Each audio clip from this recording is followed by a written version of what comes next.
Bir şeylere çok severek bağlanmayı bile bir süre sonra onlara ne kadar güçlü bir şekilde veda edebileceğimi kendime böyle kanıtlamak için mi tercih ediyorum diye düşünüyorum bazen.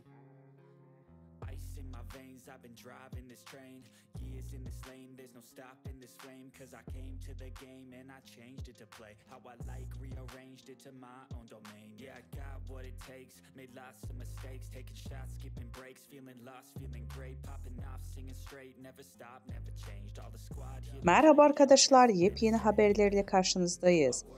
Birsen Altuntaş dava sürpriziyle gündem oldu. Elçin Sango'ya cevabı gecikmedi. Birsen Altuntaş ile Elçin Sango arasında gelirim. Dizi sektöründe yaşanan tekelleşme iddiaları hakkında yaptığı açıklamalarıyla gündeme gelen Birsen Altuntaş, Elçin Sango'ya dava açtı.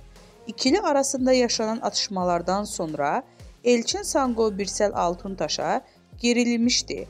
Elçin Sango Birsel Altuntaş'a sürpriz yapacağını söyleyerek kavganın fitilini ateşlemişti.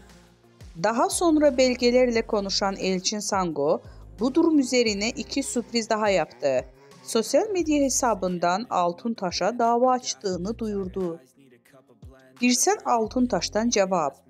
Ünlü oyuncu Elçin Sango dün sana iki sürpriz daha var diyerek Altuntaş'a dava açtığını ilan etmişti.